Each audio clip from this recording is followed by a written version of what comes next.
qué tema quieren que vuelva a comentar.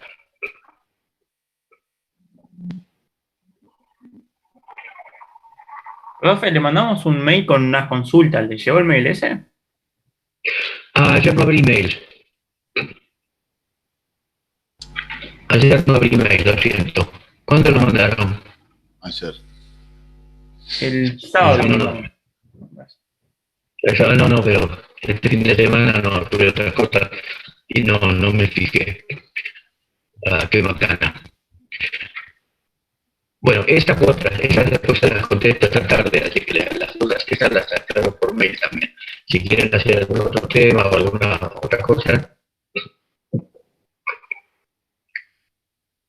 o del mismo mail, como quieran. No, podemos consultar de ahí directamente si quiere, profe. ¿Cómo? Podemos consultar de ahí. Una de las dudas que teníamos era respecto al mecanismo de la limadora Whitworth. Sí. Nosotros lo que no entendíamos... Permiso, paso a compartir pantalla. Bueno, dale. Lo que no entendíamos era por qué motivo a la ida iba más lento y cuando retrocedía volvía más rápido. Ah, mira, la manivela que es la colorada ahí gira a la misma número de vuelta, ¿no? O sea que el punto A está girando a un número de vuelta constante, por lo tanto tiene una velocidad tangencial constante. Sí. El extremo del radio, bueno, el punto se va, no importa. El arco que describe mientras está yendo por la parte alta es más largo que el arco que describe el punto cuando va por la parte de abajo. Fíjate, están marcados los puntos extremos. Así que supone que hubiéramos regulado la máquina para que el brazo rojo fuera el radio completo de la rueda, ¿no? O sea que el punto A estuviera en el borde. Ahí, claro. Entonces, en ese caso, cuando va girando, tiene que describir un arco que va de T1 a T2, por ejemplo, según para quedarse girando, ¿no? De T1 a T2, o de T2 a T1, y va por el lado de arriba. Entonces tiene que recorrer una distancia mayor. Como la velocidad de rotaciones. ¿Usted se refiere a este arco? Un arco mayor. El arco del círculo. De circunferencia, mejor dicho. El arco de circunferencia que recorre el punto de T2 a T1 va a llevarle más tiempo que va a ir por el lado de abajo, porque a igual velocidad tangencial, tiene que hacerlo a la misma velocidad tangencial, porque la velocidad tangencial es omega R, son dos constantes. Entonces, a la misma velocidad tangencial va a tardar más en recorrer la distancia más larga. Ese es el problema. Entonces, uno aprovecha el camino lento para la carrera del trabajo. O sea, mientras va por el arco superior, es la carrera de trabajo. Porque necesitamos ir un poco más despacio para que no se rompa la herramienta, para que no se sobrecaliente. Y después, cuando la herramienta se levanta y vuelve, aprovechamos para ganar un poco de tiempo. Entonces, la carrera corta, el largo de la carrera de C es el mismo, va de punta a punta, bueno, lo que tenga que llegar. Pero me refiero que cuando la manivela va por el arco corto, de T1 por abajo, como se dibujo, o de T2 a T1 por abajo, entonces en ese caso que está recorriendo con la misma velocidad tangencial una distancia más chica. Se lo escucha medio mal, profe. Sí, ya sé, tengo problemas de audio. Me anda mal la facilidad, además que no sé qué pasa con la se durmió ahí, todavía no se despertaron. Pero el tema es que al volver por el lado más corto, van a tardar menos tiempo. Entonces eso es lo que se llama carga rápida, que es la de retorno.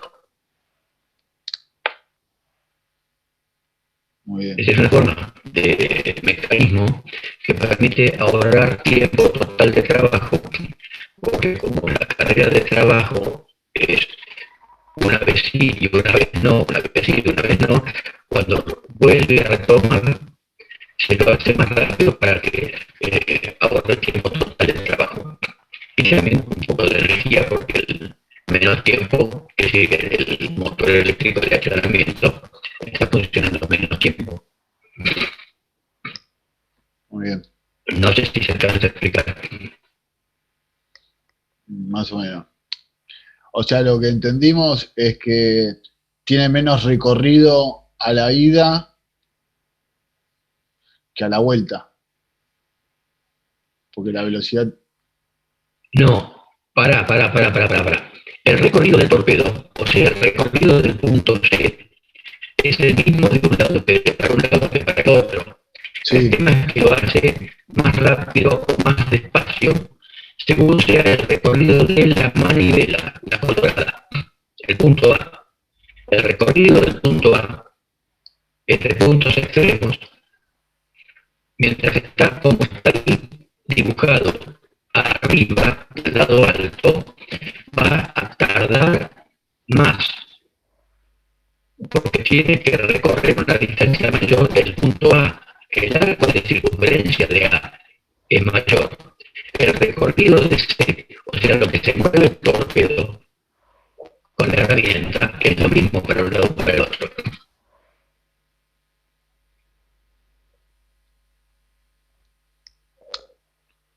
Muy bien.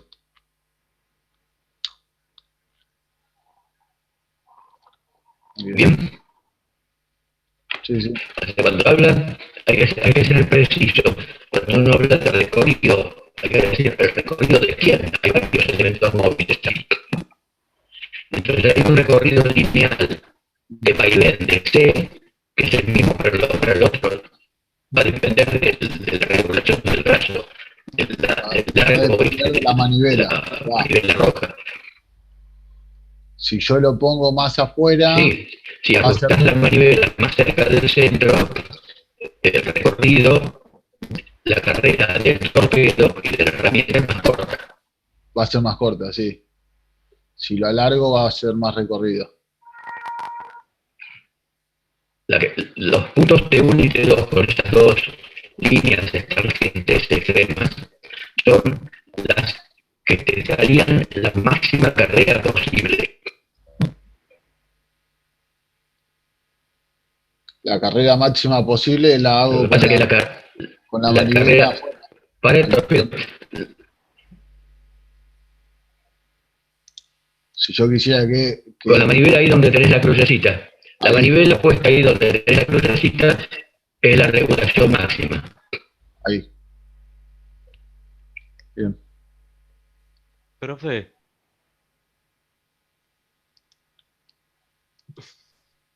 ¿Sí? igual, Ahí tenés la regulación máxima. Y la máxima carrera de torpedo. La carrera de torpedo se regula en función del tamaño de la pieza que tenés que limar. Si tenés que limar una pieza que es chica, no le das la máxima carrera porque estarías moviéndose en el aire al librito. Muy bien.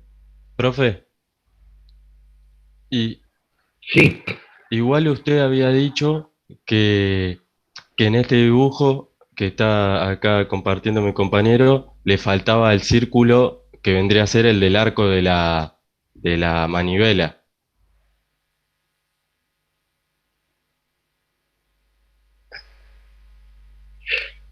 sí, un círculo con el radio A. Sí, Está marcado en la y, circular.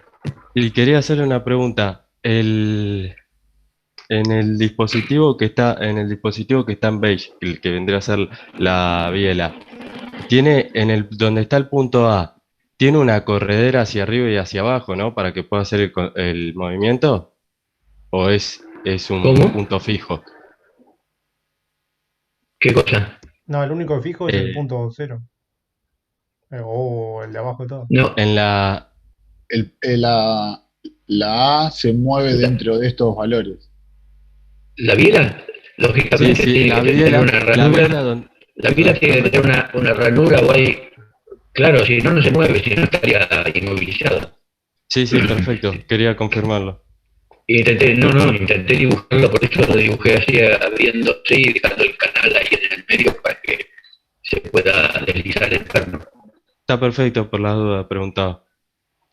Sí, sí. La otra, profe, habíamos dicho de que las tensiones T1 y T2, por ejemplo, cuando la analizamos en física 1, decíamos que eran iguales. Pero ahora si nosotros decíamos que acá había un movimiento, T1 tenía que ¿En ser qué, mayor en qué? a T2. Y eso iba a estar dado por la Una de las suma. dos es más grande, claro, depende. La que está, hay, Y T1 tenía que ser mayor a T2 para que esto gire en este sentido. sí, por Ahora, el rozamiento. La diferencia entre T1 y T2 es el rozamiento acumulado. acá aparecen dos fuerzas de rozamiento. Eh, Estas dos fuerzas de rozamiento son iguales y en sentido opuesto. Las fuerzas de rozamiento siempre son iguales y de sentido opuesto. Una actúa sobre la polea y la otra actúa sobre la correa. Lo que te va a dar la diferencia entre T1 y T2 son las componentes de fuerza de rozamiento que actúan sobre la correa. Las En grandes este dibujadas bien caso sería marroncito. la negra. La negra sería la de la No, polea. Acá en este caso no. dice que La están negra está acá. actuando sobre la polea. La negra está actuando sobre la polea. La polea,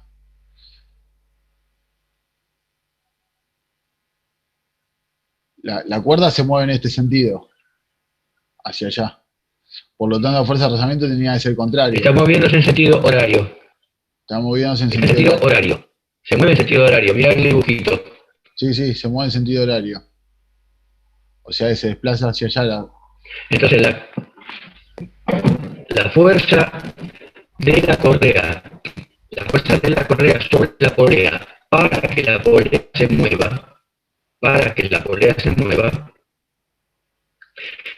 es la negra. Pero la reacción de la polea sobre la correa, que es la que está dibujada ahí en color tostadito, medio naranja, Sí. la suma de todas las anaranjadas es lo que te da la diferencia entre T1 y T2. La sumatoria de las naranjadas te da la diferencia de T1 con T2. Porque indiscutiblemente este lado tiene que Claro, tener mayor fuerza. ahí estás donde estás moviendo la flechita, estás acumulando fuerzas, de modo tal que T1 termina siendo igual a T2 más todas las que aparecen ahí como diferenciales de fuerza de rozamiento anaranjada. Ahora le hago otra consulta. Si yo, a vez de tener el cabo así, lo tengo este así y esto baja, supongamos, ahí, en este sentido. No, razona Ahí, sobre ese dibujo, porque si cambia el dibujo, guarda, si cambias, si cambias las cosas, puedes estar cambiando la dirección de las fuerzas de ojo. yo lo que digo es, Ma- ahí voy a tener menos ángulo de abrace. Si tenés menos ángulo de abrace, las fuerzas de rozamiento, ahí tenés menos ángulo de abrace, Por lo tanto, tengo que tenés hacer más menos fuerza. fuerzas de rozamiento y por lo tanto la diferencia entre T1 y T2 va a ser más chica. Y tengo que hacer más fuerza para moverlo. Porque a mí la fuerza de Sí, pero si hay rozamiento resistencia va a patinar. va a patinar. Bien. Con lo que te vas a encontrar es que te va a patinar.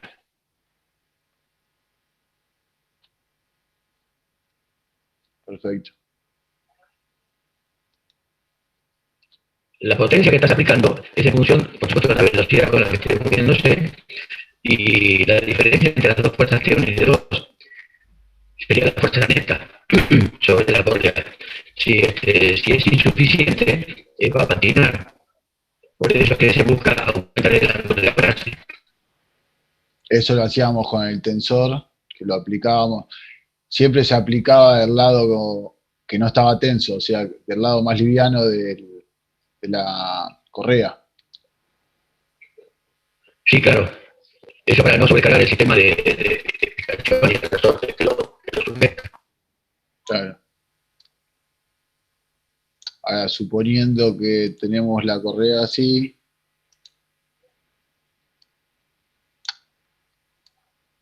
y suponiendo que esto gira, por ejemplo, en este sentido, esta va a ser, la de arriba va a ser la tensa, la que esté más tensa, y la de Sí. abajo va a ser la que esté liviana. Claro, sería como una bicicleta que estás andando en bicicleta moviendo hacia la izquierda. Ahí está la derecha. El tensor lo pondría acá, por ejemplo. Sí, tal cual. Muy bien. Y esta sería una multiplicadora. Con dos vueltas, con Ahí una vuelta, en la bicicleta. claro, con una vuelta doy acá, multiplico acá. Sí, tal cual. Y ambas tienen misma velocidad tangencial, Sí, pero diferente velocidad angular, porque varía el radio. sí, tal cual por los radios. Siempre y cuando no patine. ¿Siempre y cuando qué? No patine, digo. Siempre y cuando no patines, sí, tal cual. Eh, Profe, le hago una consulta sobre el mismo gráfico que compartió mi compañero. Usted en su apunte Sí. dice que hay un ejemplo que se aplica mucho en los buques que son sobre los barbotines cuando la cuerda da un doble giro, que dice que el coeficiente de fricción en este caso pasa a ser el cabo.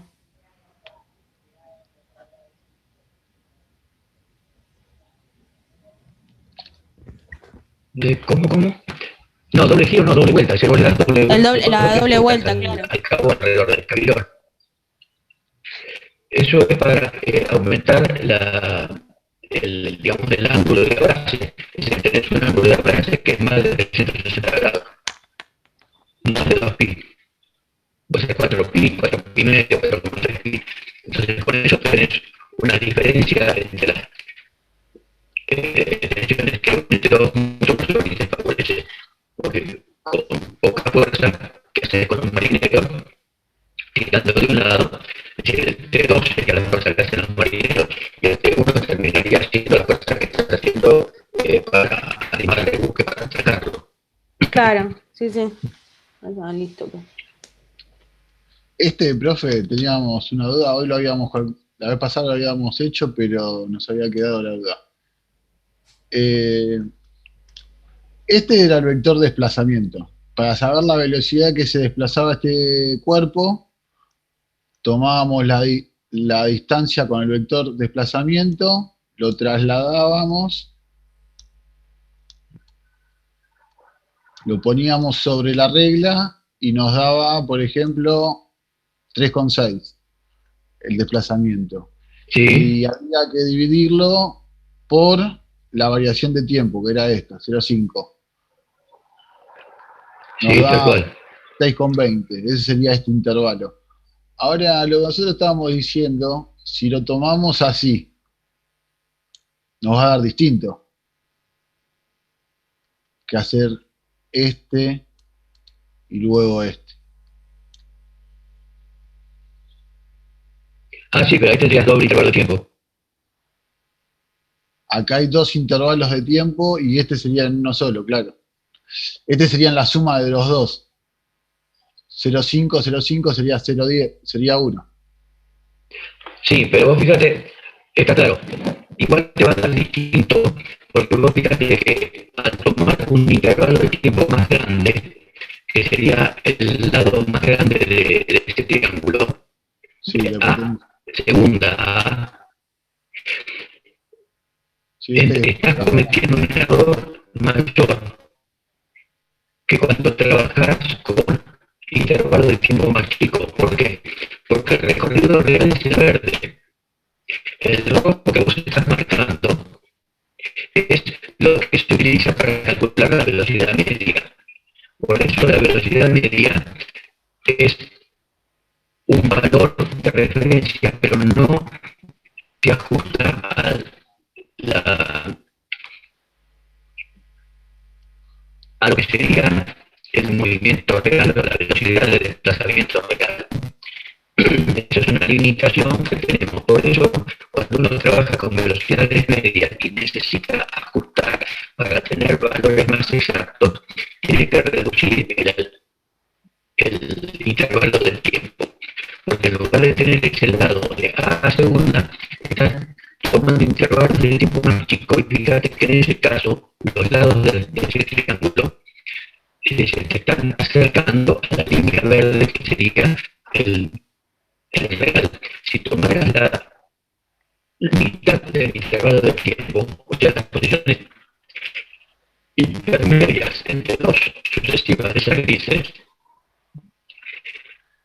tus resultados serían más exactos y se aproximarían más a las velocidades instantáneas, porque los lados de ese triángulo que estarías trabajando, los lados de esos segmentos de vectores de desplazamiento, estarían más pegaditos a la curva de movimiento original. muy bien. O sea, chicas, error. Claro, si necesitas saber qué es lo que está pasando, hay que tomar el segmento que dibujaste primero con un intervalo de tiempo y no el otro con los dos.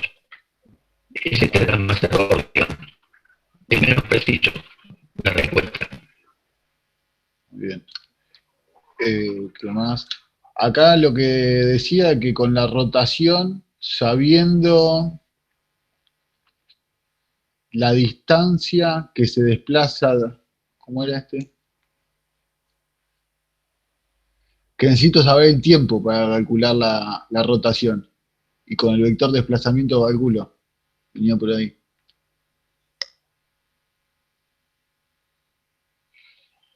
Creo que se cayó uno.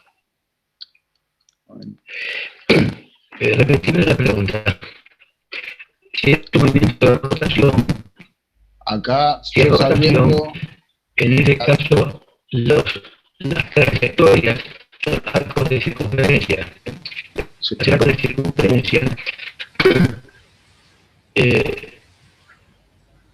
y con radio constante es fácil sacar las velocidades, o si tenés el desplazamiento, sacar la velocidad angular, y con la velocidad angular después sacar velocidades tangenciales, es todo lo que necesites saber. Es decir, el movimiento de rotación es un movimiento, digamos, fácil, bueno, los dos, el de traslación es fácil de determinar, porque tenés distancias, movimientos tan rectas. El movimiento de rotación puro, la rotación puro, donde las trayectorias son arcos de circunferencia, también es fácil, digamos, de manejar. La dificultad, digamos, práctica se puede encontrar cuando el movimiento de la pieza es una combinación de traslación y rotación. Entonces ahí hay que recurrir a algunos procedimientos gráficos para separar la traslación y la rotación. Siempre se puede, porque cualquier movimiento es una combinación de traslación y de rotación. Lo que pasa es que puede ser, como en algunos casos, que el movimiento sea una combinación de varias rotaciones. Entonces, en ese caso, digamos, el estudio gráfico se va complicando. Nosotros lo que estamos viendo ahora son casos muy simples, como para entender de qué se trata la cosa. Si el movimiento es más o menos simple, lo podemos estudiar de esta manera. Si el movimiento es complejo, lleva mucho tiempo estudiarlo prácticamente. Bien. Pero básicamente sí, si es una traslación, repito, todos los puntos se mueven igual. Es el que está dibujado ahí arriba. Sí, Entonces, sí, sí. arriba de todo a la izquierda. Entonces, sacando el mismo tiempo, pueden sacar la velocidad. Lógicamente, son tres factores: el espacio, el tiempo y la velocidad, pero algunos tienen que tener el dato. Si no tenés el dato, el tiempo, esos corrimientos en traslación me pueden dar lugar a distintas velocidades, porque depende del tiempo. Algún dato adicional tenés que tener. Claro. En la rotación también puede estar rotando rápido o rotando despacio. Si tarda 10 segundos, no es lo mismo que tarde 20. Va a ser el doble de velocidad. Claro, lógico, la velocidad de rotación es la mitad. Muy bien.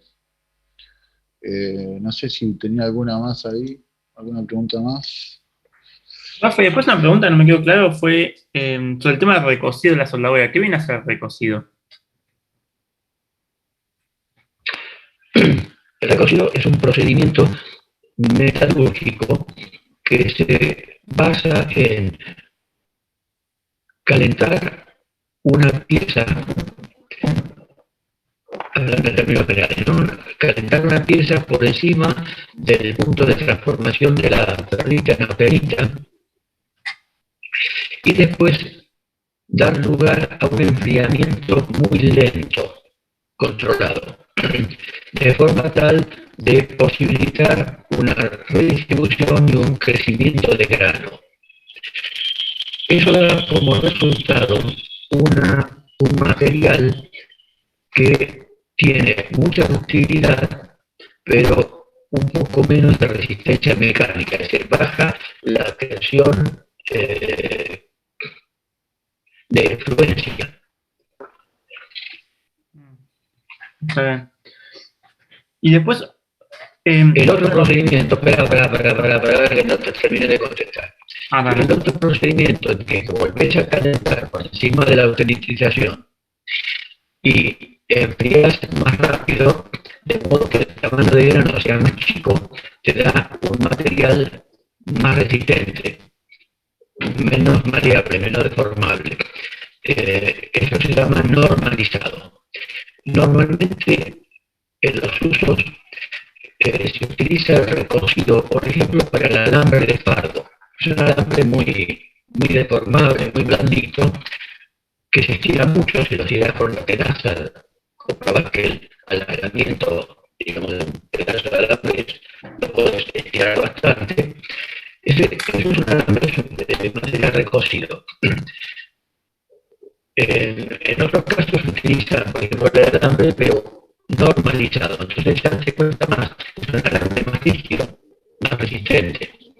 En el caso de la soldadura, ese proceso de normalizado o de recocido se da casi espontáneamente porque el calor que estás aportando en la soldadura, en la zona donde está fundiéndose el material, tenés material fundido que se va a ir enfriando, pero a su vez calentó al material que está en las inmediaciones, que no alcanzó a fundir, pero que igual se calentó mucho.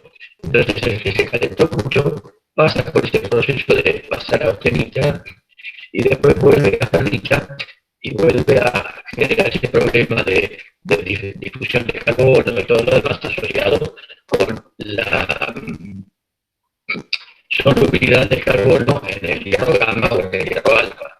Entonces, todos esos problemas generan una zona de recocido y de crecimiento de grano en las zonas cercanas a la soldadura. Por eso la zona que queda cercana a la soldadura es la zona que queda con el recocido y por lo tanto con menos resistencia mecánica. Entonces, en un ensayo, por ejemplo, al faltar la pieza por estructura, la fisura, la fractura, va a aparecer al lado de la soldadura, no en el cordón mismo. Si el cordón mismo estuvo bien hecho. Por eso es preferible en soldaduras más o menos delicadas soldar con más pasadas y no con menos pasadas. ¿Por qué? Porque más pasadas estás depositando menos material y la pasada subsiguiente va haciendo como un normalizado de las zonas anteriores.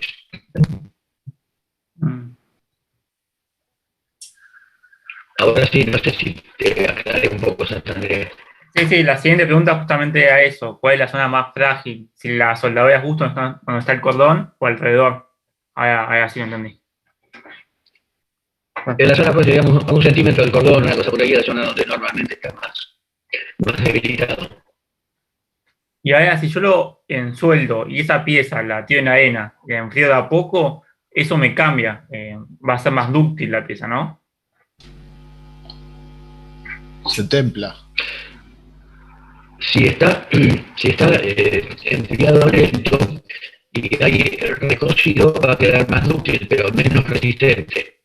Lo que se hace, por ejemplo, en cuerpos de calderas o en colectores de sobrecalentadores, ese tipo de cosas, es después de terminar las soldaduras, hacer un tratamiento en un horno que es de alivio de tensiones, pero no llega a ser recocido porque no se calienta por encima de los 720 grados, se calienta a 400, 450 grados. Entonces eso se llama un tratamiento de alivio de tensiones. Que es obligatorio para calderas, cuerpo de caldera, para el residente de presión, es obligatorio. Tienes que calentar con una rampa para evitar tensiones, distorsiones de la pieza, sobre todo un calentamiento lento de hasta 50 grados por hora, hasta llegar a los 400, 450, y se mantiene a una temperatura estable por 1 hora por cada pulgada de espesor. O sea, si la pieza tiene distintos espesores, hay que tomar el espesor más grande. Entonces, si el espesor más grande de 2 pulgadas tenés, o del orden de 2 pulgadas 50 milímetros, tenés que estar ahí 2 horas. Y después de 2 horas, enfriar lento de vuelta con una rampa de 50 grados por hora máximo. Ese es el tratamiento de alivio de tensiones. ¿Es como Profe. que mantiene la temperatura o va enfriando gradualmente?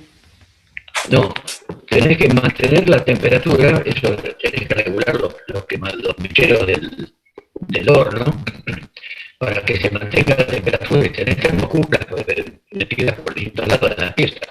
Entonces, mantener la temperatura estable, regulando la llama baja, por supuesto, para compensar las disipaciones de calor al exterior a través de la pared del horno.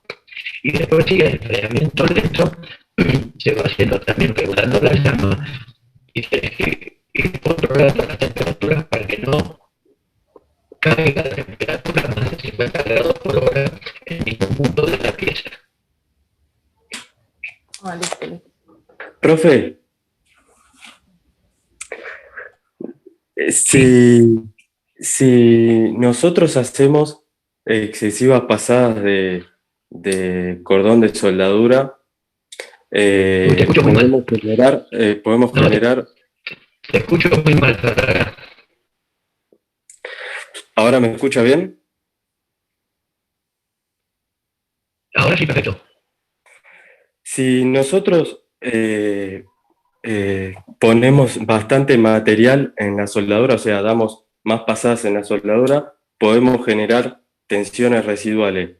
Pero ¿por qué se generan? No entiendo bien o no me queda claro por qué se generan esas tensiones residuales por mayor cantidad de capas de soldadura. Las tensiones residuales se generan porque al soldar piezas hay una tendencia a la distorsión. Por ejemplo, si estoy soldando, la pieza tiende a deformarse así. En la zona de soldadura tiende a hacer esto. Estoy soldando de acá arriba. Entonces tiende a deformarse. El resto de la pieza tiene su dimensión y lo tiene agarrado. Entonces eso hace que la estructura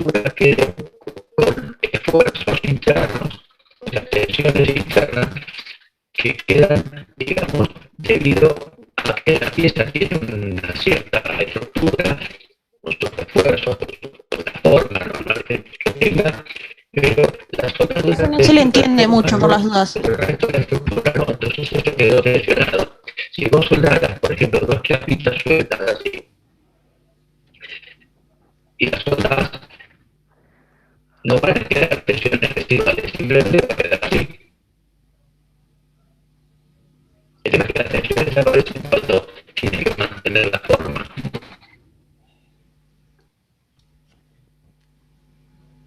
Profe, no se le entendió lo que dijo. Si apaga la cámara, profe, a lo mejor se lo escucha mejor. Bueno, si suelo libre y suelo por acá, la pieza esta va a tender a hacer esto. Y no van a quedar tensiones residuales porque quedó deformada. Queda menos de un minuto. En 10 minutos arrancamos la segunda. Una consulta más. No sé si ha quedado pendiente algo. Creo que no. No sé, porque no sé cómo estará el audio ahora. La otra hora el audio era bastante malo. Se entendió lo de la distorsión y las tensiones residuales. Es decir, cuando una pieza se puede deformar libremente, eso en general, se puede deformar libremente, no acumula tensiones residuales. Es decir, una manera que tiene el material de aliviar sus tensiones internas es deformándose. Cuando se puede deformar, desaparecen las tensiones internas. El tema es que cuando la deformación está restringida, entonces ahí es donde quedan deformaciones internas. Y la única forma de aliviar esas tensiones internas es con un tratamiento térmico en un horno si se puede, y cuando no se puede en un horno, bueno, hay que forrar la pieza con material aislante y calentar eléctricamente, bueno, como se hace para soldar, por ejemplo, los tubos de madera. Cuando son de acero alegado, o los de un sobrecalentador, entonces no se puede sacar para poner en un horno, entonces se envuelve, se forra con amianto y se colocan resistencias eléctricas y termocuplas para regular la temperatura y el tiempo, y después se suelta y se hace el tratamiento de alivio de tensiones ahí in situ. Eso es como un criterio general. Es decir, si se puede deformar, se alivian las tensiones internas. Si no se puede deformar porque está restringido por la misma forma de la pieza, por refuerzos o lo que fuere, entonces quedan tensiones internas. Esas tensiones internas se eliminan con un tratamiento térmico. A veces no se puede, guarda. Se supone que Hay gente para acá estaba tan error. Yo lo he visto hacer ese tratamiento, por ejemplo, de soldar llama de casco. Las soldaduras, las uniones de la placa de casco se comen por corrosión. Y en ese caso hay que repasar el cordón con soldadura. Y ahí no podemos hacer nada, así que bueno, las tensiones van quedando. Se reducen las tensiones de soldadura haciendo cordones no demasiado largos y varias pasadas. Con esto se reducen las tensiones de soldadura.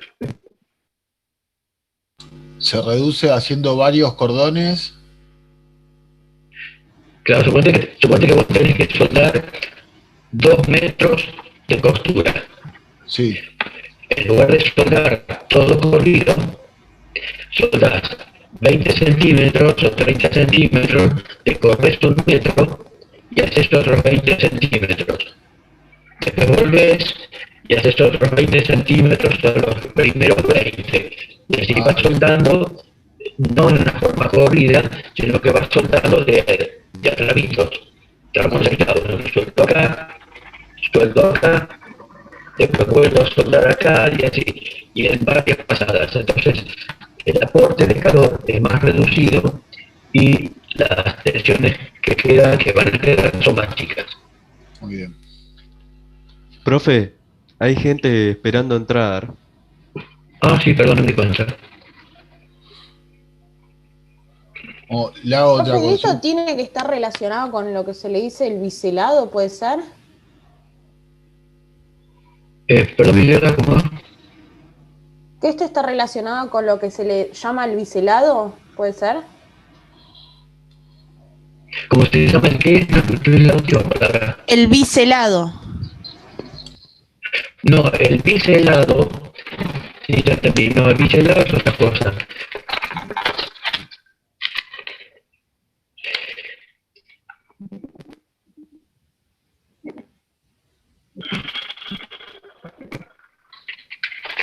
Biselado es esto, es un recorte que se hace, a ver, ahí. Es un recorte que se hace en la chapa, normalmente se hace con soplete, antes de arrimar, antes de colocarla para soldar. El biselado es esto, es un corte chanfle, es para que la soldadura pueda penetrar mejor en la raíz, que tenga más espacio para llegar hasta la raíz de la soldadura, sin problema. Eso es biselado. Es como se hace en los espejos. En los espejos, digamos, bonitos, se hace un biselado porque queda más elegante. Espejos biselados se lo van a cobrar más caro, lógico.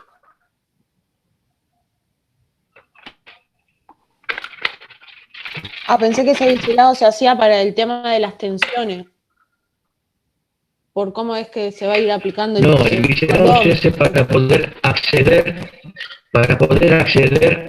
y tener buena penetración en la soldadura, en la no soldadura. las por tensiones. Hay un biselado que sí es por tensiones, pero no es un problema de soldadura, es un problema que aparece en estructuras. Si vos tenés, por ejemplo, una chapa,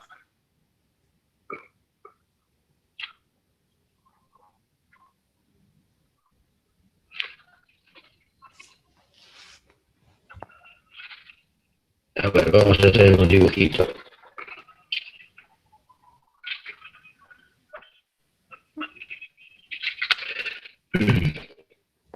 Tenemos esto, tenemos una chapa y perfiles que terminan así.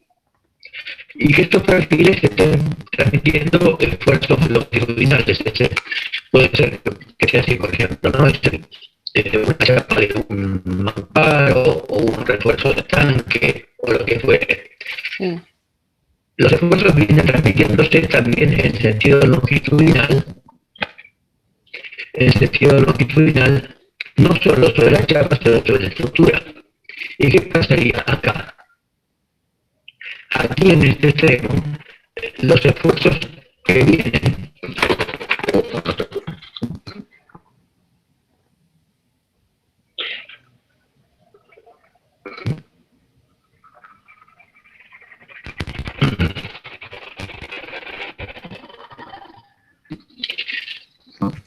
los esfuerzos, la línea de esfuerzos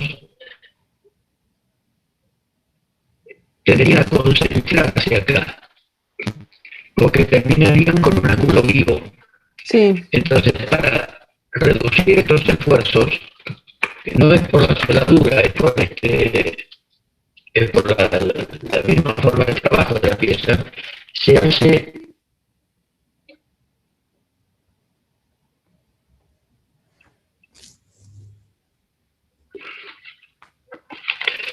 un corte a 30 grados. Entonces el perfil se le hace un biselado en la punta, de modo que las tensiones ahora se van a ir canalizando en una forma un poco más prolija, más distribuida. Es como que vas guiando el flujo de tensiones para que no se concentre acá en la punta. Entonces está previsto en las reglas de los registros de clasificación de buque para cuando un perfil no va a terminar contra otro perfil, contra otro elemento, con una escuadra o con lo que sea, entonces se terminan así, biselados. Ah, listo. Pero no es por la soldadura, es por la distribución longitudinal de tensiones a lo largo de los elementos. Es un problema de estructuras, no de soldadura.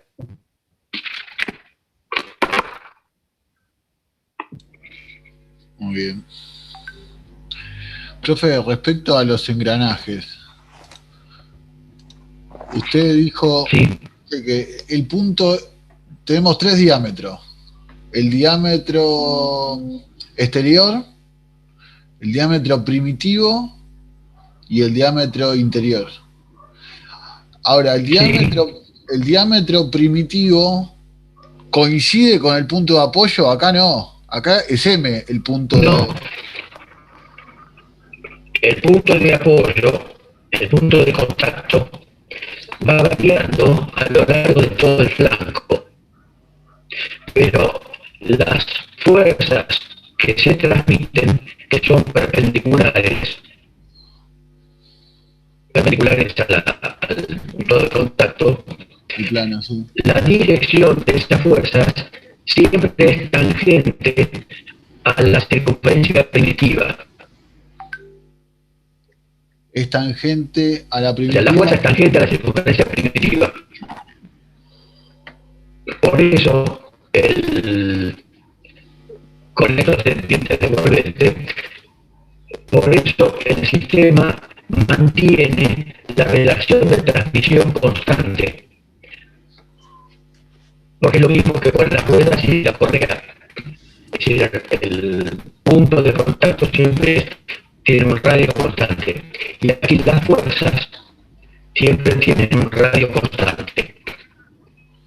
Porque se están transmitiendo independientemente de dónde esté el punto M, que va a ir desde la cabeza hasta la zona cerca de la raíz. O sea,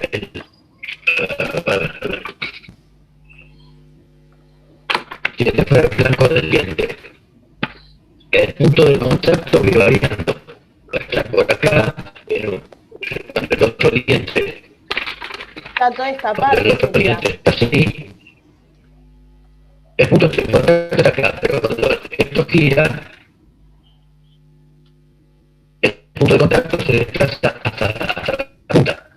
Entonces voy a tener la fuerza transmitida o acá o aquí, pero la dirección de la fuerza, sea arriba o sea abajo, siempre va a ser tangente a la circunferencia primitiva. A ver, supone que la circunferencia primitiva fuera esta. A ver, si esta es la raíz, voy a poner acá la punta, la cabeza del diente y la raíz. Y que este fue el radio primitivo. Independientemente de dónde esté la fuerza, va a estar orientada de modo de ser siempre tangente en la circunferencia primitiva, que sería la del radio este de acá. Hago una consulta, Esa profe. sería la circunferencia de cabeza. Y El esta de radio, raíz, sí. el radio primitivo está a la mitad entre el diámetro interno y el diámetro externo. No, porque el diámetro interno tiene un exceso, digamos, de tamaño. A ver.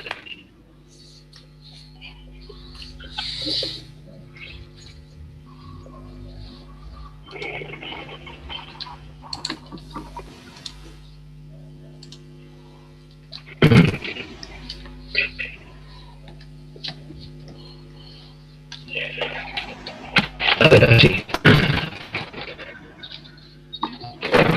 No, mira acá.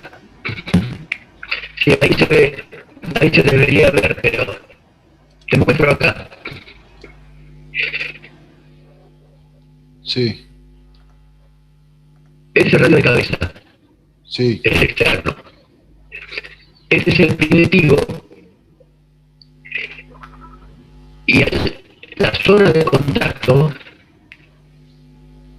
va a una distancia hacia adentro del diente, una distancia igual a la que va desde el primitivo hasta la cabeza, porque es lo que está haciendo el otro diente, que es igual. Pero por si se alguna basura o hay algún problema que no se encaje un diente en el otro, los dientes tienen un pequeño margencito adicional. Ah. O sea que Entonces, abajo. lo que vos me dirías como diámetro interno, lo que vos me dirías como radio interno, en realidad está acá, pero la zona de contacto se termina un poco antes, se termina ahí. Perfecto.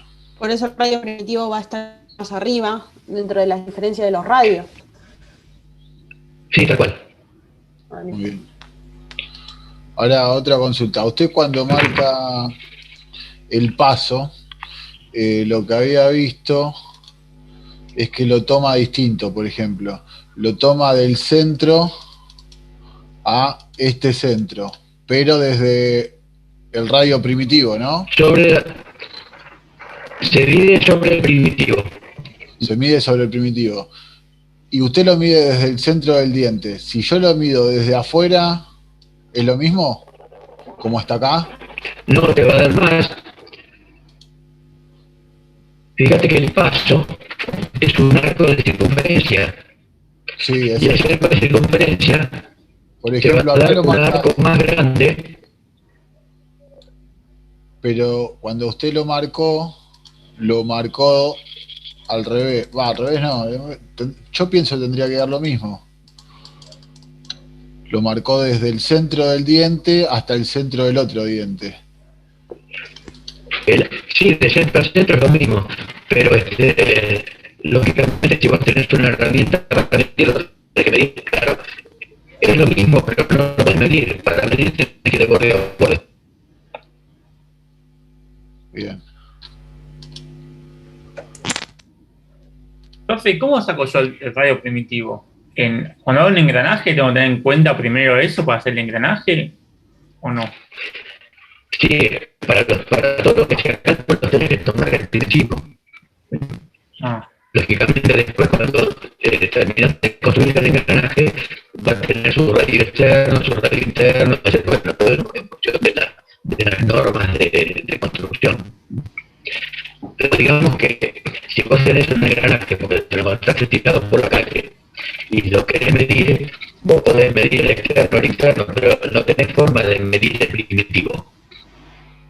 El primitivo lo podés sacar teniendo en cuenta las normas de construcción y qué distancia hay desde el primitivo hacia la raíz y desde el primitivo hacia la cabeza, en función del tamaño del diente.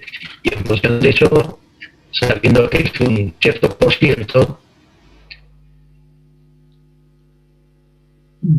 cobertura total es 1,25 del total, bueno, entonces vos sabés que tenés un 0,25 ahí de diferencia, y si lo podés descontar, después ahí podés medir mejor.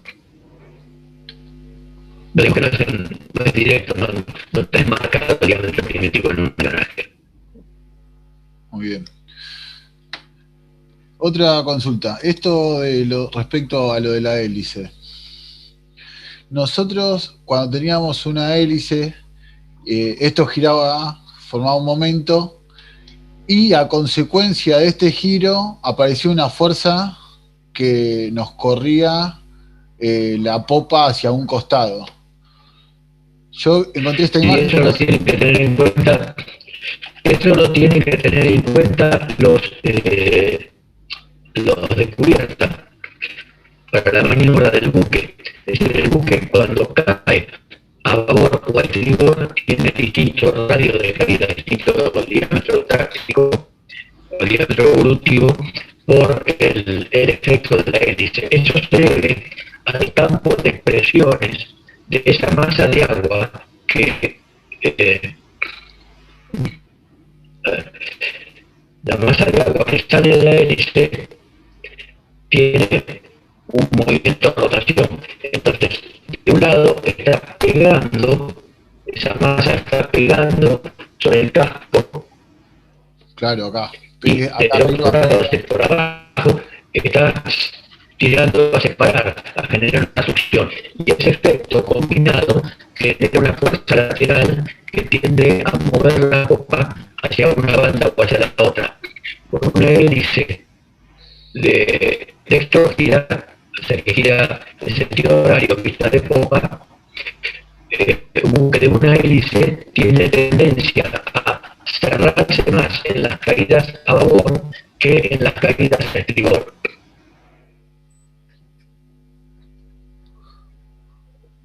Eso va a depender del sentido de giro de la hélice también.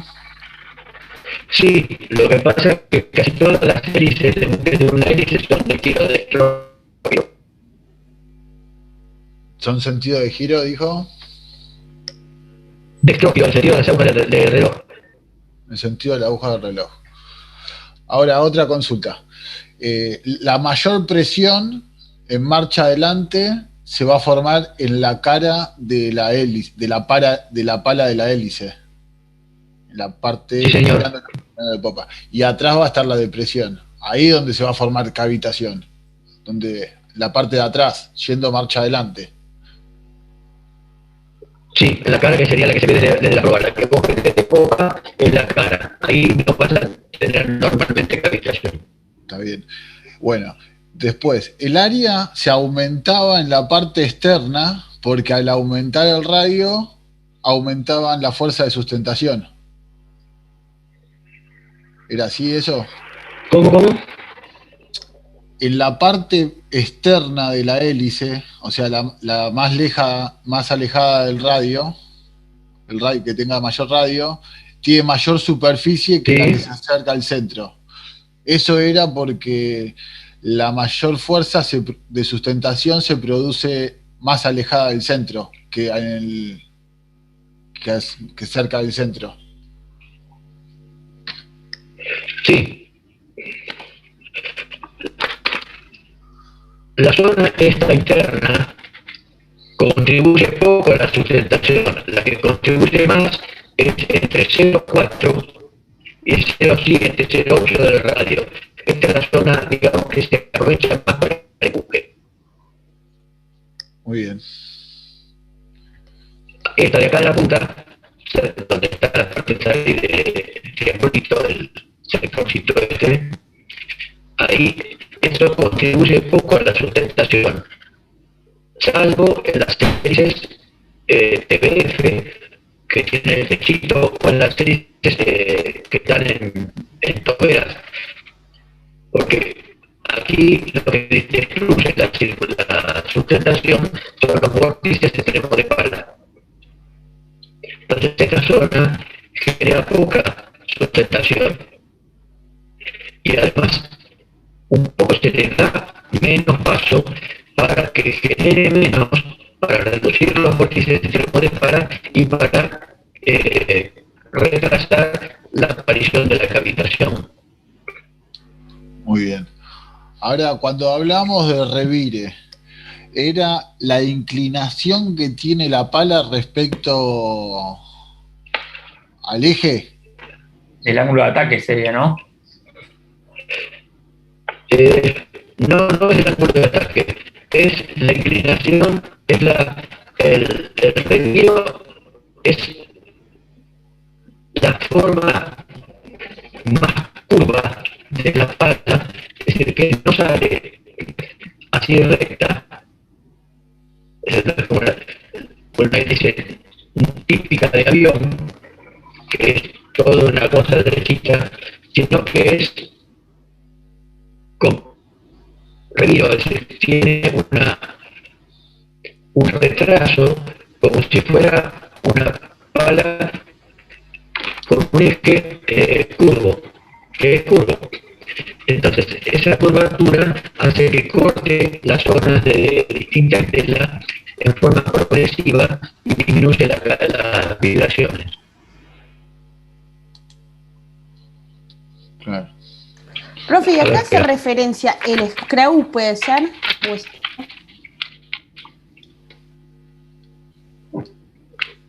No te escuché, mira.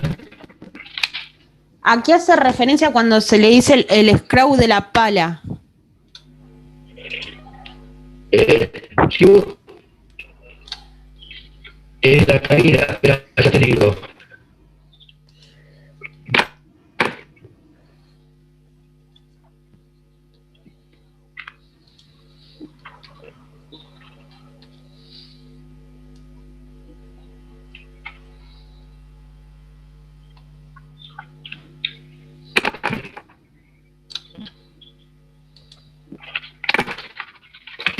El reviro sería esto. Que el reviro se llama skew, en inglés es lo mismo. Eso visto de frente.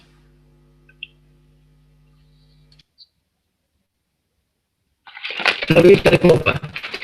Si el eje fuera recto, si no tuviera reviro, o skew, como preguntó Camila recién, la pala tendría ese aspecto, se parecería a las hélices de los aviones.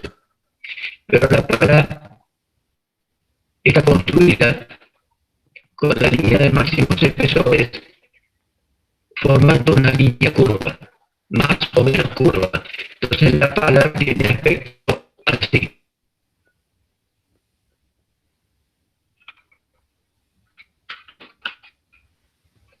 Me gusta. Será.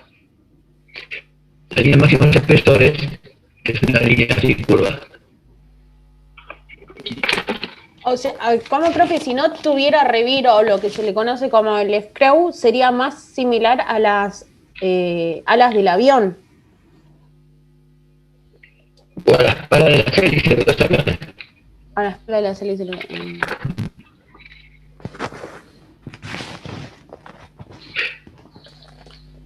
Ahí está. Perfecto.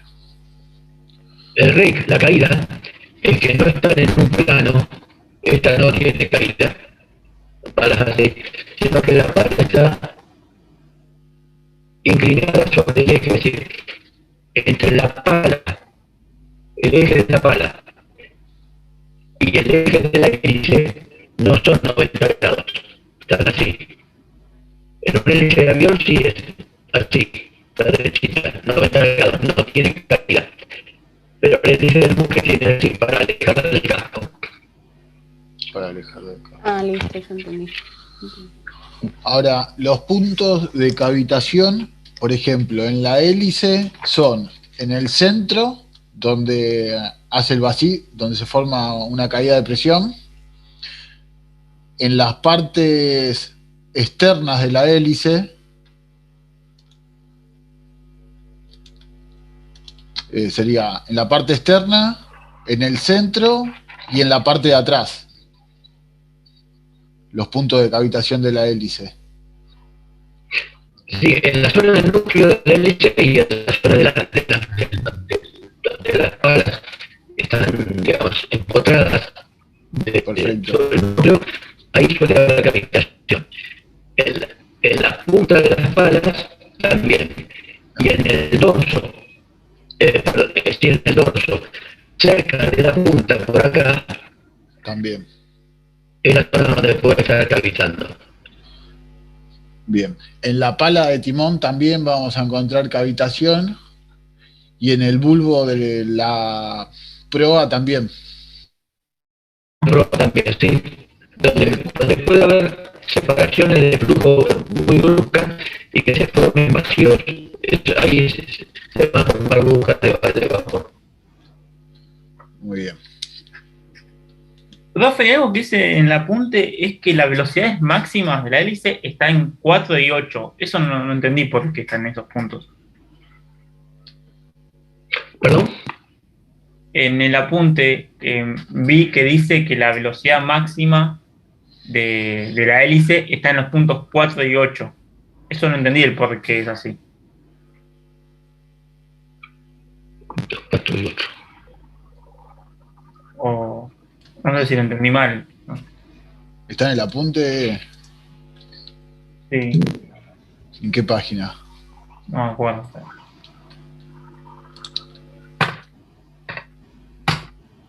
No me imagino a qué estamos haciendo referencia con eso. ¿No es por la continuación del flujo proveniente de proa hacia popa, que es donde está más alejado del casco?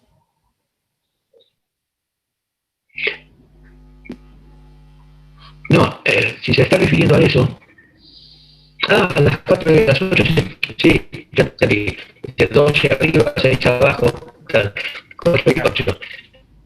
Más o menos en esos puntos es cuando la pala está más alejada del casco. En ese caso,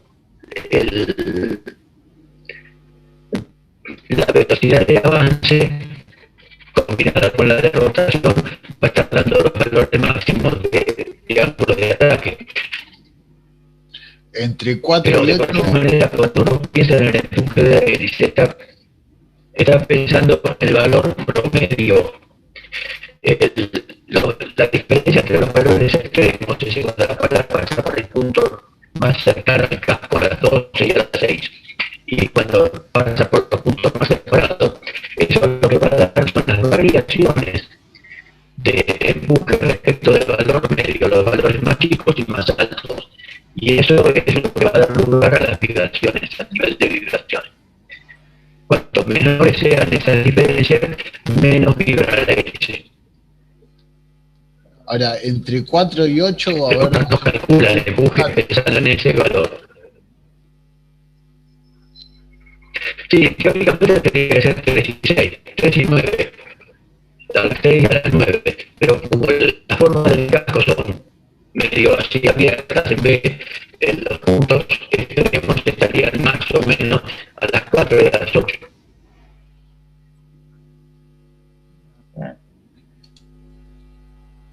Profe, ahora la cavitación de las palas, ¿se puede dar que cavite en dos de las palas o una pala en las otras no cavite? No, tendría que estar la hélice mal hecha con algún defecto que hoy en día es difícil. Hace 100 años sí, pero hoy en día es muy difícil que pase eso por control de calidad.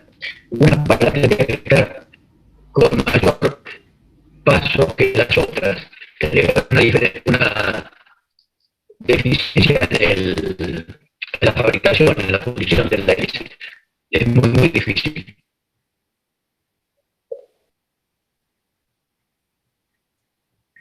Y otra pregunta que teníamos sobre ese tema es sobre el pitting que se produce. ¿Eso qué es? ¿La implosión de las burbujas? ¿El pitting? Sí, es el resultado de la formación de las burbujas, de la implosión de las burbujas. Entonces, esa fluctuación de presiones es lo que va generando el deterioro mecánico y la destrucción del material de la pala. Perfecto.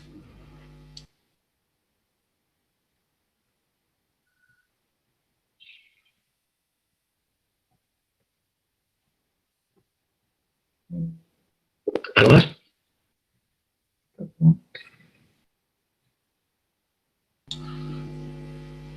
No, creo que no.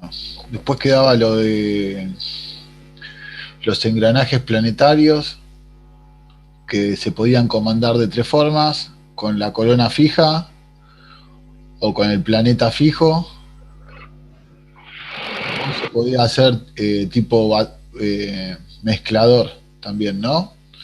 Sí, tal cual. Para el reductor, para el mezclador, depende de cuál es el pico. Cuando se movía la corona y estaba fijo los planetas, ese era multiplicador. Multiplicador o reductor, depende de cuál sea el sol o la corona, son los, cuál sea el conductor. Pero ahí sí hay variaciones. Lo que estás buscando es una variación de velocidad, para arriba o para abajo. Cuando fijas la corona, el sol mueve los planetas y los planetas caminan, además de girar, caminan alrededor de la corona, y eso es lo que te da el efecto de mezcladora. Muy bien. Después otra consulta tenía eso de las correas en B. Con respecto a las correas lisas, ¿qué ventajas tiene la en B? ¿Es para más potencia? Sí, podés transmitir más potencia porque con la misma componente de fuerza radial de compresión tenés mayor superficie de agarre y mayores fuerzas transmitidas entre la correa y la polea, y eso te da una fuerza de rozamiento mayor. Genial.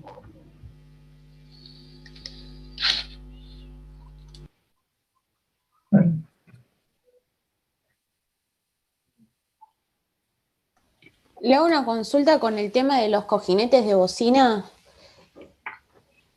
Anteriormente se usaba lo que Sí. era la madera palo santo y ahora se reemplazó por anillos, ¿puede ser? Actualmente se utilizan sistemas de cojinetes metálicos o de embarcaciones menores de resina sintética, ¿no? Tipo teflón o la otra, la goma negra, esa dura, no, ahora no me sale el nombre comercial. El flex, como le dicen, ¿no? Y sistemas sellados, pero los sellos son para impedir el contacto entre el agua de mar y el líquido refrigerante interno, sea aceite, o en algunos casos se utiliza agua dulce. Los sellos son para impedir fugas y traspases en el sentido, pero no es lo que te da el apoyo. El apoyo te lo va a dar un cojinete de metal blanco o lo que fuere. Ah, listo, ok. Esto es más o menos como los anillos que tiene el pistón, que están desfasados entre sí, es lo que va a impedir, y los que van a hacer como el esfuerzo de sello. Algo parecido, no, en realidad se parecería más, el tema de los sellos de los cojinetes de bocina se parece más a los cojinetes, a los sellos que tenés en un motor para que el aceite que lubrica los cojinetes de bancada no salga para el exterior. Ahí. Son un poco más complejos por el tamaño y por la mayor seguridad que tienen que brindar, pero más o menos es el mismo concepto. Es para evitar fugas de fluido en el sentido para el eje. No hacen al soporte. Ah, listo, profe.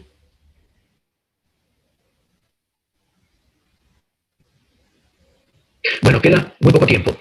En la hora siguiente, que va a ser más breve, simplemente voy a hacer una preguntita y aclaramos la respuesta para respuestas tipo de pregunta, tipo de lo que sería el parcial de la semana que viene. Así que hasta luego, nos vemos en 10 minutos.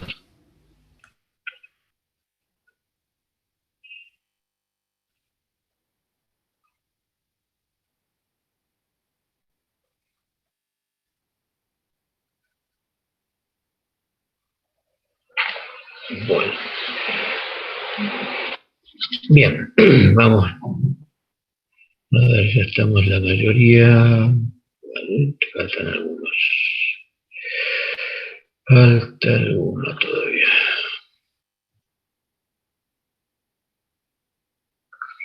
Bueno, ya somos unos cuantos. Entonces, el tema de las preguntas es parecido a lo que hicimos el año pasado.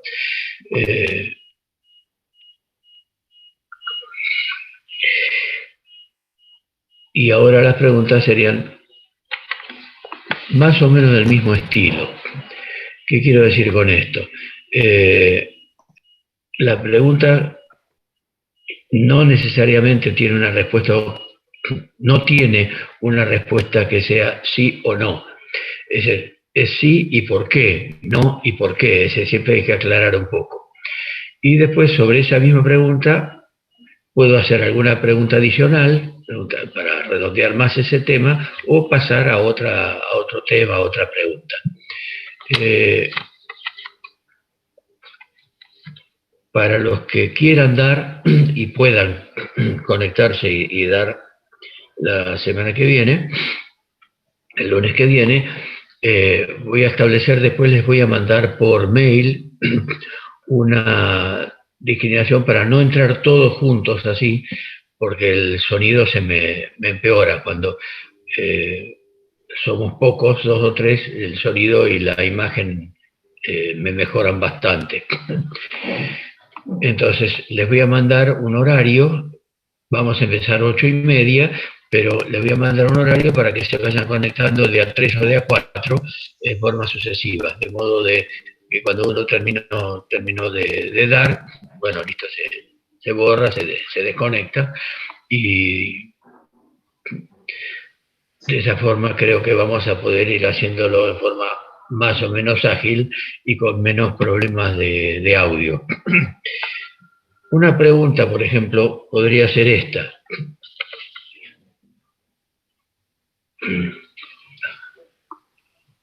Si ustedes alcanzan a leer, se refiere a la fórmula de Euler y una pregunta medio como para romper el hielo, si se aplica a cualquier caso de poleas, cavirones, o si tiene alguna limitación. Sí, se aplica en cualquier caso, es decir, la respuesta es obvia, es sí. Entonces, uno respondería, sí, es cierto, es verdadera la respuesta, porque está dependiendo solamente de las fuerzas de fricción, solamente depende de la fuerza de fricción entre la correa y la polea, entre el elemento. Y vale lo mismo si es una correa de cuero, una correa de sintético, o si es un cabo o un cable. Es decir, que sí vale, y vale para cavirones y vale para poleas. ¿Qué más se podría agregar a esto? Bueno, la influencia del ángulo de abrace que aparece ahí en el alfa, pues puedo preguntar, por ejemplo, ¿qué es cada cosa? Bueno, T1 y T2 son las tensiones en los extremos del elemento, de la correa o de lo que fuere, y que el coeficiente de rozamiento aparece ahí como un exponente, factor de fricción, o sea que me conviene, por ejemplo, para un cabirón, que el coeficiente sea alto, y para transmitir potencia también. Entonces, lógicamente la correa tiene que estar seca y no lubricada. Y el ángulo de abrace, que en el caso de las poleas se mejora con esa polea tensora, que alguno de ustedes comentó en el caso anterior, que se coloca en la rama floja, digamos, la rama de menor tensión. Y bueno, y esto ya estaría agotando el tema. Muy bien. ¿Alguna pregunta? No. Otra. Y esta se la preguntaría, por ejemplo, a Ledesma. Entonces, supone que estamos en el examen y le digo, bueno, Ledesma, a ver, contéstame esto. Si es correcto lo que dice acá.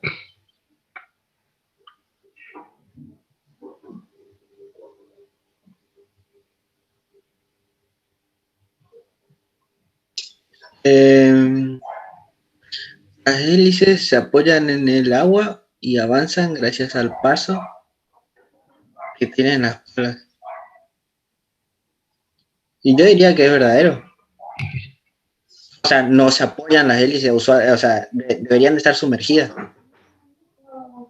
Pero sí, avanzan, que la hélice tiene que estar sumergida. ¿Cómo, profe?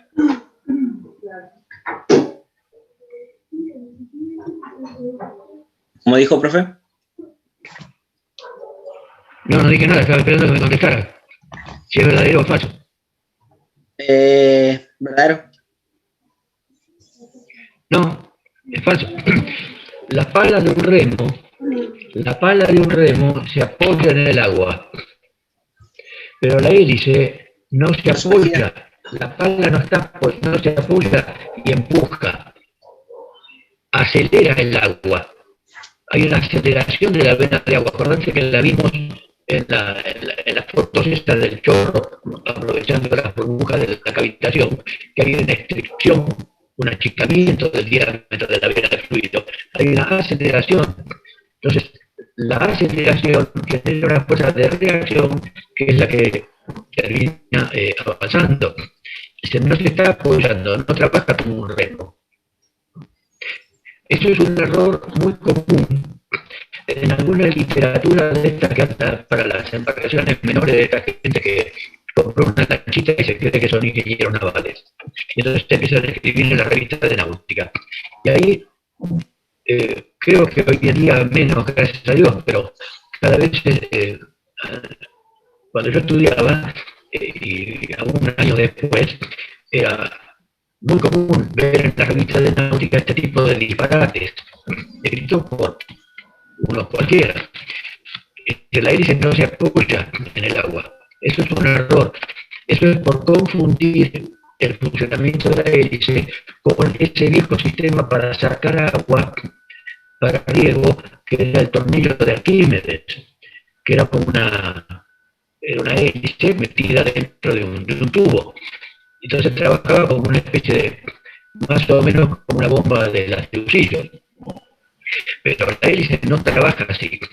Eso se demostró prácticamente cuando un americano, Smith, que había hecho una hélice con varias vueltas, como un tornillo de Arquímedes, con 2 o 3 pasos, 2 o 3 espiras distintas, pero cada una de ellas dando 2 o 3 vueltas, era una hélice larga, y la fricción era demasiado grande.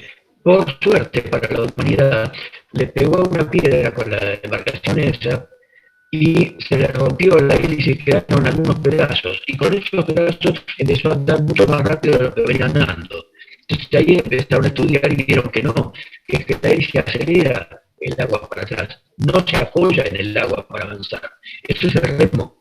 El remo sí se apoya en el agua y avanza por reacción porque el agua te hace de punto de apoyo.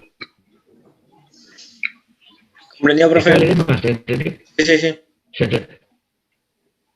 Entendí bien. ¿Se entendió? Bueno, bárbaro.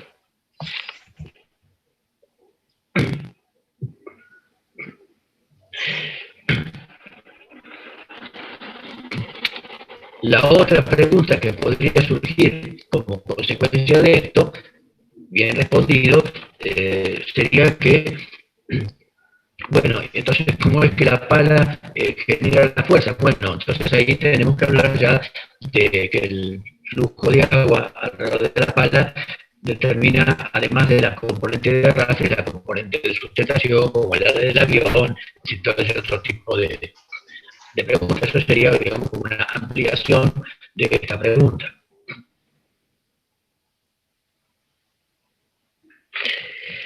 Y otra pregunta, por ejemplo, ahora para Villora. A ver si hay un diagrama acá de torsor, a ver si este diagrama de esto es un eje sometido a torsor, torsión, ahí están los pares, lo voy a acercar para que se vea. Y es a ver si ese diagrama de momentos torsores que está ahí abajo está bien dibujado.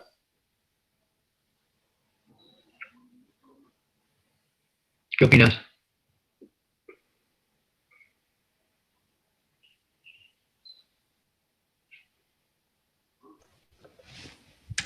Camila. Es correcto que el diagrama en el momento de torsores. A ver, espera.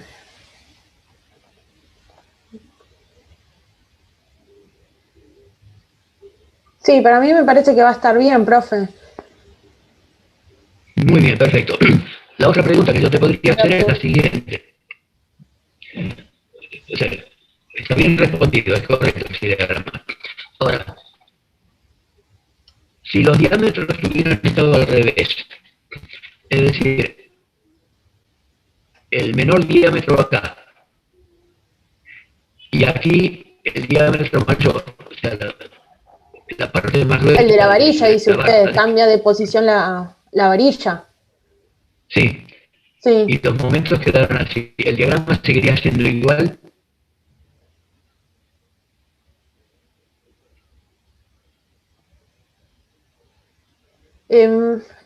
Si cambia la posición. No, que sería contrario.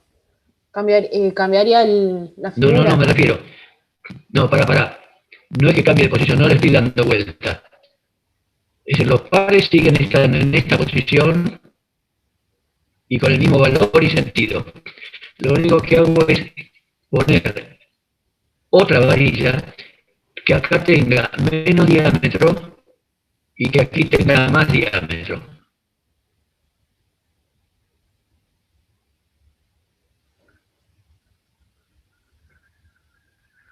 Menos diámetro y más diámetro.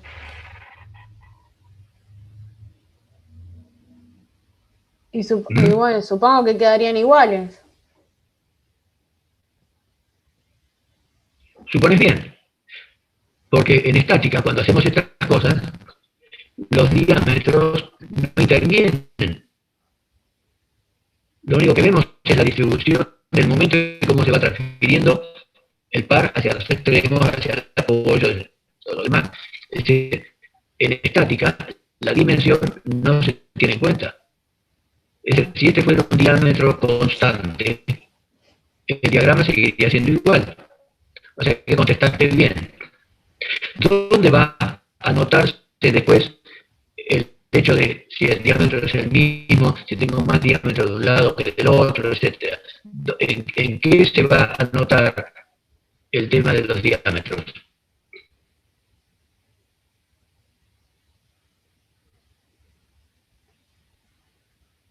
No le entiendo la pregunta, profe. ¿En qué va a cambiar el tema de los diámetros? Sí.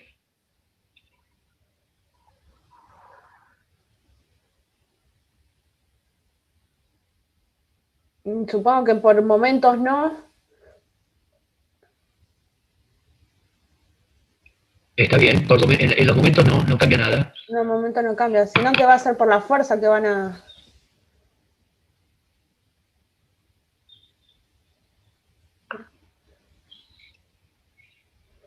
Pero no me acuerdo esto mucho. No, en la fuerza no, vas mal. No es en la fuerza donde se va a notar. ¿Algún otro? En la de ángulos puede ser, profe. El gráfico de corte.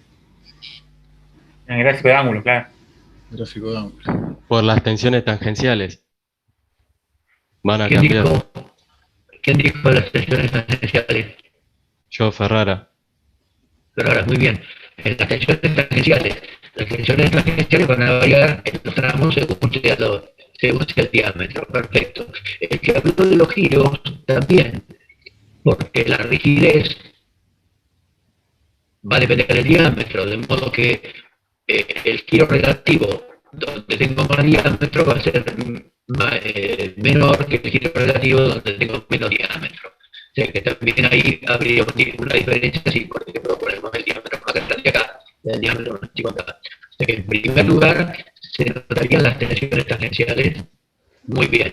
Y en el tema de los giros relativos, también.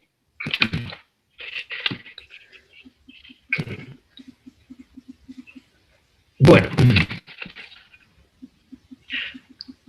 y otra pregunta que podría surgir ahí, al hablar de los giros, por ejemplo, sería, ¿a qué llamamos, o sea, rigidez?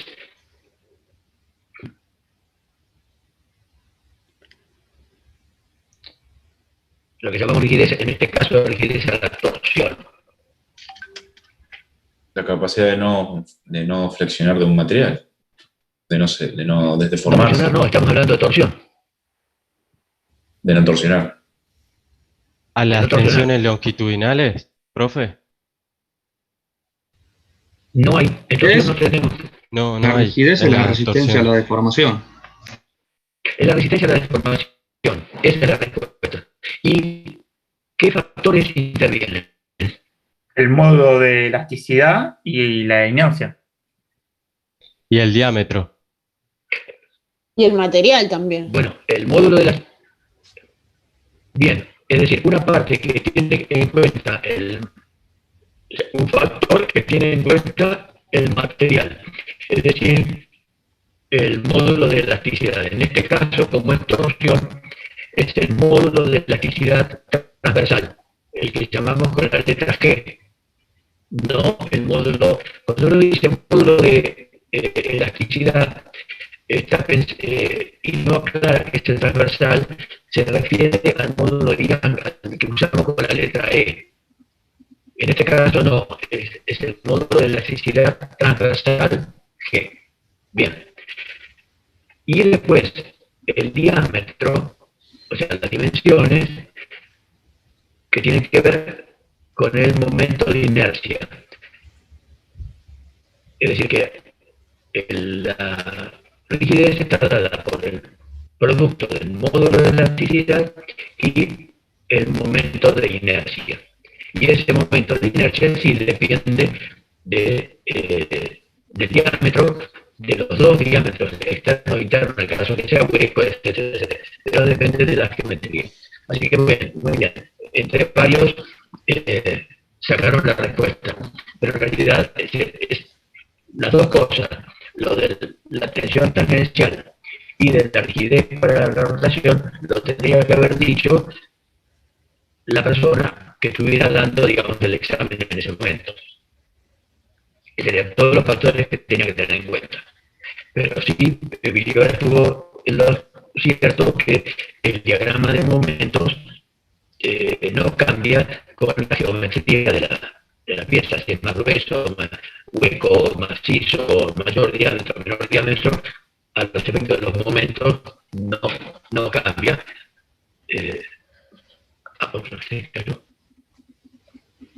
Recording in progress.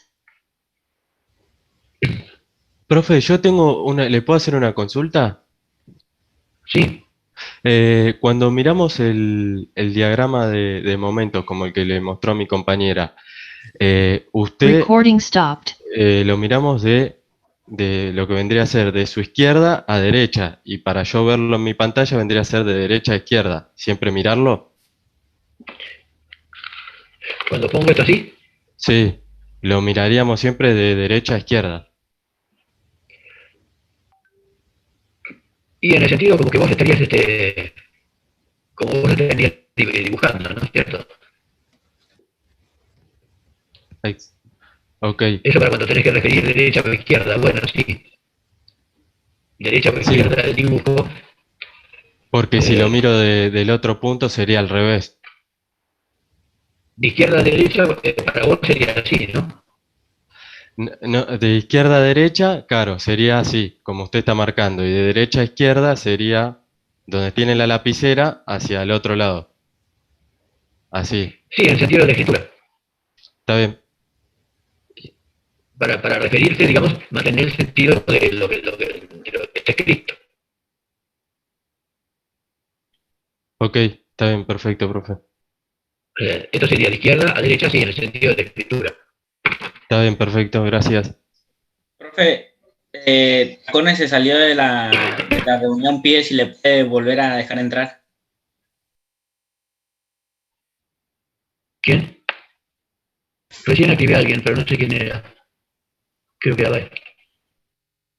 Chao, profe, me había salido.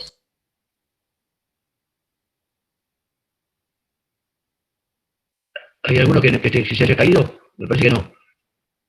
Ya entró, creo, profe. Entraste, bien. Así que bueno, este tipo de preguntas pueden caer sobre cualquier tema. De soldadura, pueden caer sobre engranajes, en fin, cualquier cosa de esas. Ahora, después de esta tarde voy a mirar el mail de ustedes a ver si alguna pregunta de las que quedaron ahí no la tratamos acá en clase. Si la tratamos en clase no lo contesto. No sé. Sí, vimos todas las preguntas. Sí. Vimos todo listo, entonces, está bien. Igual después voy a mirar por la duda. Está bien.